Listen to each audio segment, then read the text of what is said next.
Hi Bernhard, next Hi, video. Carsten. Now we use our image, right? Correct. We have 24H2 now with Yeah. Office, but that's it, right? So nothing specific that may we require for our users of it, right? So that we may need to have some extra stuff. So let's maybe talk a little bit about why we want to have custom images, right? Well, basically, it's about the applications that are installed inside of the operating system, right? So you probably have your own software that you want to provide to your users, right? It might also be specific agents for deploying software or specific virus scanner that you are going to use rather than the built-in Microsoft ones, right? So that could be a reason. Or we are both two Germans, right? So a lot of customers that we have request that they work with a VDI environment that has a German language, right? Yeah. That's an important one. And as you don't get the German marketplace images for Windows 11 multi-session provided by Microsoft, we need to create our own, Hmm. right? The optimized one, we already demonstrated this, right? So that's also part maybe of the customization process to use a dynamic virtual hard disk in the Hmm. new format like the VHDX file, or you may want to already include the updates into it, or maybe you do some tuning stuff, right? And there is a magnificent tuning tool to squeeze more performance out of your Windows 11 multi-session image, right? So basically what it does, it will remove superfluous services or applications that don't make sense in a virtualized desktop environment. It would remove them and provide more space, and get you maybe more users onto the desktop itself because it's using less resources. There's another thing that sometimes comes up, which is the OS hardening piece, right? So some folks, some companies have restrictions on which kind of images they could use. There might be some guidelines on this ones, and that is also customization if there are hardenings in place. Okay, yeah, I think that makes sense, right? And that's pretty obvious, to be honest. The Yeah. other, the thing is maybe a little bit about how we want to do this. And we came up with that process slide. So first of all, we need a starting point, which is our marketplace image. Either if it is the manual download that we did, or if you have chosen to do the portal-based download from the marketplace image. Yeah. But this is our base. Yeah. What we'll do then is we make a clone of that disk, right? So not in order to overwrite the origin, we will do a copy of it, so that we can go back in time if we really screw things up. And then we will create a virtual machine from it. Do you want to do it now? No, no, Or I want to no? I want to add something because Mhm. we of course optimized our image that we downloaded from the marketplace, uh, the manual way with the many options. But if you choose an image from the Azure portal, where we only have Right. some of them, you should Mm, still optimize it. So correct. the third step in the last video, you should do that Mm, anyway. So you mm, get your image down from 127 gigabytes to something mm, much smaller. But we will not show this again. If you want to mm. see it, go to the last video. Okay. Okay. Yeah, good point. So then with the Golden Master, we have basically a virtual machine, right? Hmm. As a starting point, and we may need to go back to that point, right? So that's why we take a checkpoint of the vanilla VM, if you wish, so that we can travel back in time to that point, and do maybe restart again if something goes wrong. Hmm. So then we'll boot it up, and then the installation circle starts, right? So when you install some stuff, maybe you are happy with it and you want to keep that state, then you do a checkpoint, um, or you end up installing more stuff, and then you probably end up doing another checkpoint, right? So you can have maybe a circle of multiple checkpoints here, maybe not always easy to find out which checkpoint is capturing what state. So I would advise you to name the checkpoints, give an indication on what it is being used for. And once you are happy with it, you would probably do the Sysprep, right? So, but before you do the Sysprep of that box, you would probably, have a checkpoint so that you can travel back in time, because after a Sysprep, it is like a new generalized, Windows image where you get all these need to enter the steps like admin password and that kind of stuff, right? Mm-hmm. You, I think, will do it the UI way. Yes. Right. So running Sysprep the user interface way. However, you can also do it the command line way, basically with these command line parameters. And I was using the mode VM often because in Azure, it's a good practice to, if you're using custom images in Azure, at some point in time, it is saving you a lot of time because it's deployed at a hypervisor anyway, at the same hypervisor anyway, and that saves up a lot of time. So if you end up in problems, then try out that mode using the command line. But I think you are not using it in your environment, and it worked just fine. On Azure Stack HCI, it works with the GUI way, and we have a lot of PowerShell in our videos, so this is maybe something we don't do on the command line. And if we have a problem, there's always a checkpoint waiting where we can go back to. Yeah. Good point. Okay, so once we have the Sysprep, right, you may want to also do a checkpoint. It doesn't hurt. It maybe costs only a little bit. However, what you then get is you get a differentiating virtual hard disk series, right? So we probably end up having a lot of virtual hard disks that we need to merge together, and that's the export job, right? So rather than ending up having a lot of files like Charles inheriting from an ancestor or from a father or mother virtual hard disk, we'll do the export and merge the stuff together so that we only have one virtual hard disk. Yeah, this is why the last checkpoint after the Sysprep process is important. Then we can export the checkpoint. And in that process, we get what's in the checkpoint in one disk, and we can't deploy a checkpoint tree as our master image. So this is very important, the last checkpoint there. And then what we do, we onboard. Yeah, we onboard the customed image or the customized image onto Azure Stack HCI using the Azure portal, right? Yeah. And then we are deploying virtual machines from it, like Azure Virtual Desktop virtual machines, right? And they should get all of the customizations that we did in the image, right? So let's start with it. Okay. Let's say so. I switch to my screen. Maybe we come back to this slide, but first let's start. So I prepared a little bit stuff here. So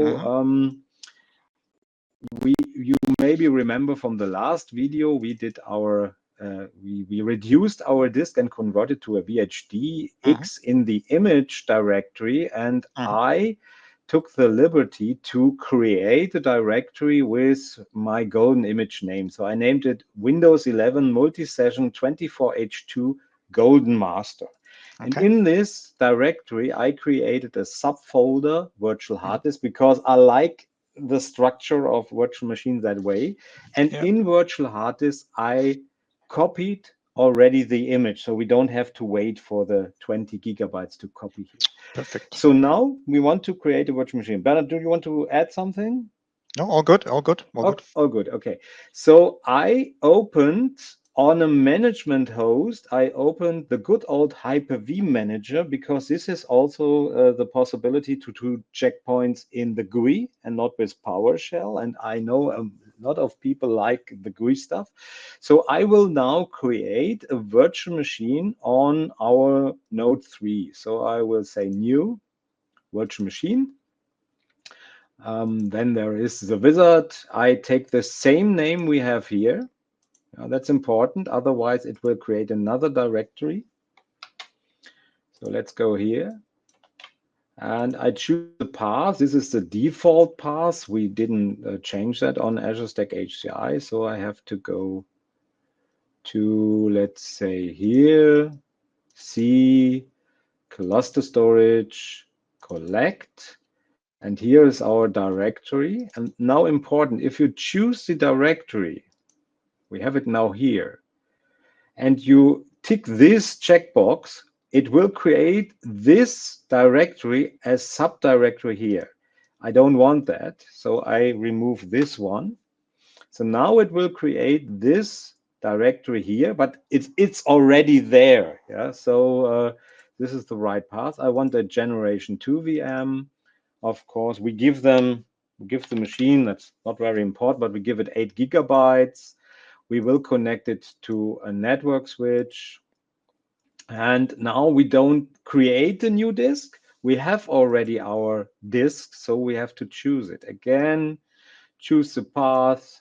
I can do that a bit faster now. Cluster storage, collect, and then we have our golden master, and in there is our directory with the disk. So we say create a new virtual machine, but we have already our operating system disk. So go next, finish, and then we will modify the machine so it doesn't take too long to install stuff in it. We go to settings, and here we have only one virtual processor. I will increase that, let's say, to 8 or 4. Not really important, but more than one, of course. And go to apply. Yeah, I will change the network because we have, no, we don't have VLAN tags on this switch. Yes, we have. Sorry, I have to change that. So you have, obviously, you have to modify the settings to your environment. Let's see if that works. We give it a VLAN tag. Yeah, we would probably want to download stuff from the internet if it would be updates or not, right? I mean, I think that's an important process, maybe to update our image before we deploy it. We will see. You're right. So let's connect to the virtual machine. And now we will see the process you mentioned before. That wasn't good what I did here, so I do it again. It will ask for the Euler, so we have to say yes, we accept the Euler. We have to choose an administrator password. Let's see what else it's asked from us. Come on. So we have to choose a country and a region.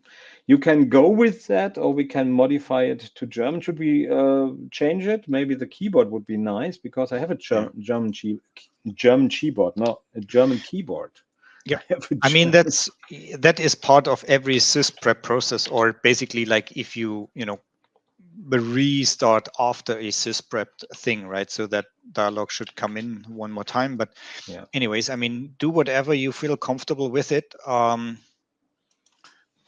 We will Sysprep it anyway. However, we will Sysprep it again, right? We will need to work with it. So that's why we make it a little bit more comfortable for us. So we will the process you mentioned. So we will update the virtual machine. We will install one application, and then we start with the Sysprep. And the language thing we will do in a separate video. So if you are fine with English language, you can jump over the next one. We will not do it in this one because it would be a longer one. But if you are from France, from Germany, from I don't know, Norway, India, whatever, and you want to change your language settings, that will be in the next video. An optional video, right? Yeah. Yep. Okay. So I can now sign in, I guess. Yeah, with the right password, of course. So it will ask me some things. I go with no here, only the basic stuff. We don't have handwriting in this image. This is a first start experience. You know that already. So this is maybe a good time to take a snapshot. Now, we didn't do it before we started the VM. It was in the slides, but I forgot it, to be honest. So at least we should take a snapshot here. And in Hyper-V Manager, you have here a checkpoint, and you can name it afterwards. Sometimes it asks for the name of the checkpoint, but we can always go here if we see the checkpoint. Yeah. So this checkpoint we can rename, but most important is maybe what checkpoint the system is doing. This is now a production checkpoint. So if we use a checkpoint, the VM is started new. Maybe a standard checkpoint where we can continue where the process was is maybe better. So I would change the VM to here under settings. We can choose that we want not a production checkpoint, we want a standard checkpoint. So then we can start, if we use the checkpoint, the system is running, or the VM is running from where it was. So it's on and we can continue. Okay. Okay, now so we it's are here. that it's about the quality of that checkpoint. Is it application consistent or is it data consistent? That was in the wording, but okay. How do you want to call it? First start, or okay. how would you say it? I'm all always good, bad all with good, names, you know that. All good. I mean, okay. Okay. Now this is our starting point. Okay, and next thing would be updates. Do you want to go updates first, or do you want to install Visual Studio Code? I think that's what you wanted to install, right? As application. That's right. Yeah, I would say we do both. So let's switch here to the machine. Let's enter both update. Both what? Both updates and Visual Studio Code. Okay. So check for updates. Let's check for updates. And also I open Edge because I want to install Visual Studio Code. Okay. And the newest version is always available in the internets. So let's just configure our browser, and we will see if we do we have? Yes, we have. VS Code. Let's see if internet works. Yes, it does. Of course, I accept this. And we go to Visual Studio Code, visualstudio.com. That's okay.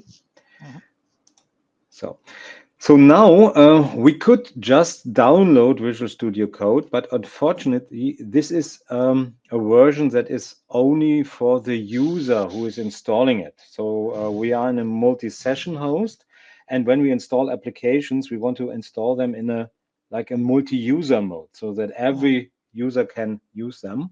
And for that, we have to go to this download button, so the up right here. And then we get different options. And this would be the user installer, you see also here, but we have to download the system installer. And this will install Visual Studio Code for every user that will use this, session host. So I click here, and it's downloading. And let's open the path here. And the same principle applies to other applications as well, right? So because, and we, there might be errors that some of you that are familiar with Sysprep have already seen, right? So some common errors in Sysprep is where some component or some piece of software is installed only for the one user, however, not available for all the other users, then sometimes a Sysprep fails just for the reason of the wrong installation, right? Yeah.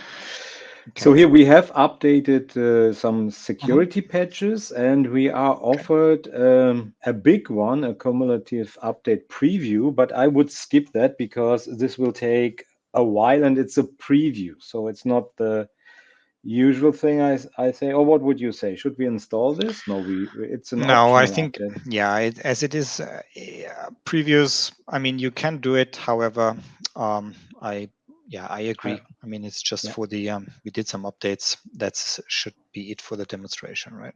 Okay, so we can now do another snapshot. It's always good to have multiple snapshots. What I'm doing here. How did I do that? Okay, we do another one. Just before we install Visual Studio Code. Okay. And I will rename it. I will just say before before VS Code installation. So, and just let install it. So accept. Now it installs it in the program files directory. Yeah, we get a menu. We will not create a desktop icon. It would only be, I guess, in the administrator desktop, not in the user desktops.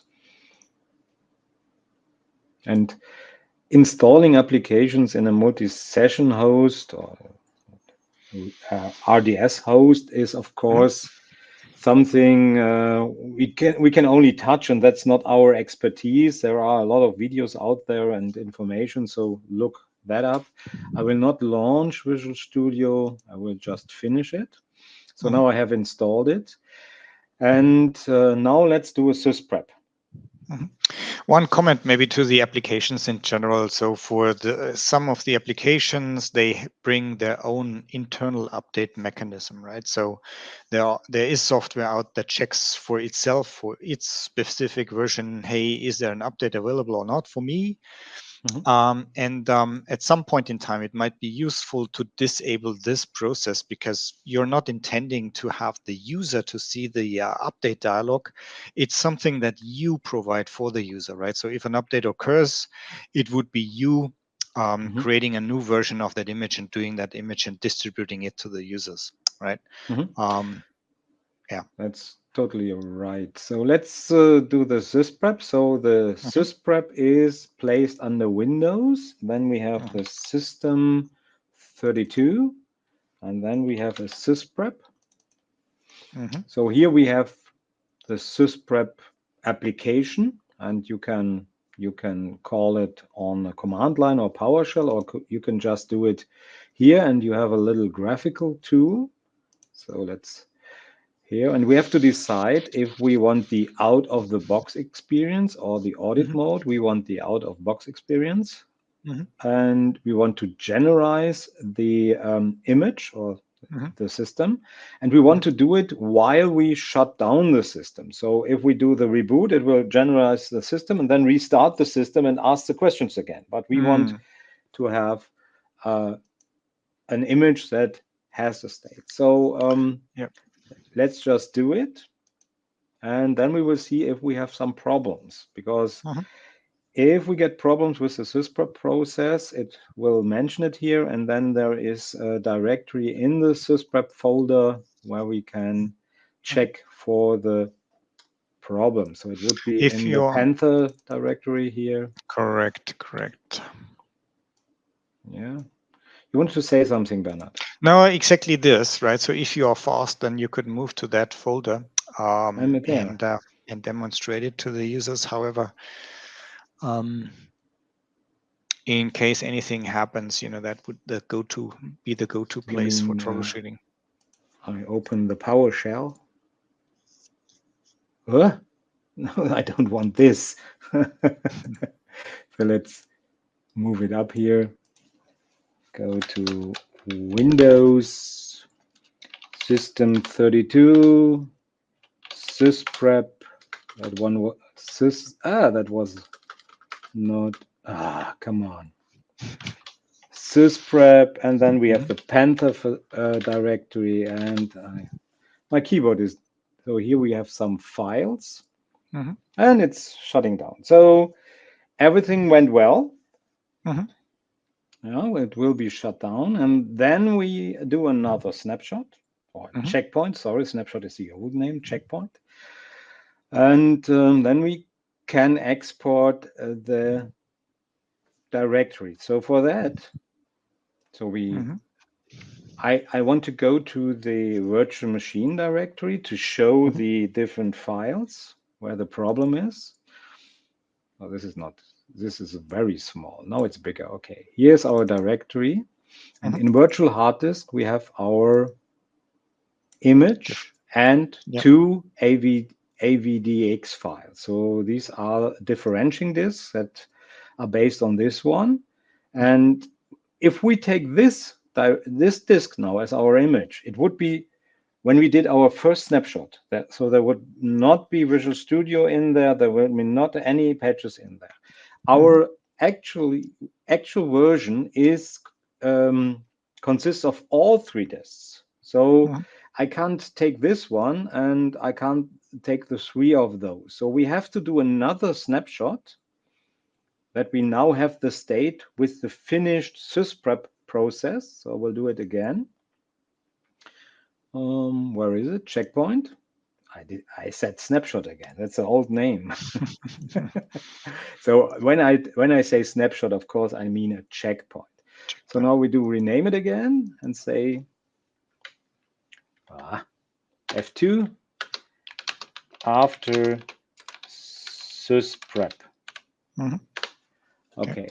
And now we have another file, this one, but it's only 4 megabyte, and we didn't start the machine. So if we now start the machine, every change will go into this file. Yep. But now I can say, please export me this point in time. So if we go here and say export, he wants a location, and he will export the virtual machine. So let's just do it under C system. Images, that we have another path, because he will take the same name as the virtual machine, just to show it.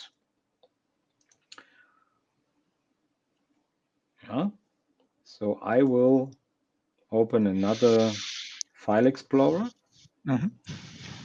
This is another one. No, I don't think so. I think this is the same. So open Explorer, move it here. Then we go to // $C$, and here is our system directory, images, and there we have our virtual machine. And if we look here, we have now only one file, and it's still writing. So the export process is not finished. You see it here. Now it's finished. Now we have one virtual hard disk, and everything here is now part of it. So it's merged. Part of it in this image. And we can now take this one and use it to deploy our session hosts. But before we can do that, you need to put it into a place on the cluster where we can onboard it as an image for the Azure Virtual Desktop portal wizard, right? Yeah, I would say we do that. We now put in another video where we do the language. So we install the German language, and after that we also have an image, and based on that image, we'll have the same name. We go on in the video after that and put it on the right place, and then we can deploy our virtual machine. That would I say, because we want to do something else with this machine. We want to install the German language pack and so on. And after that, we have to do it again, right? Okay, so let's finish up this video, and we see you on the next one, or in the one after the next one, if English is your preferred language.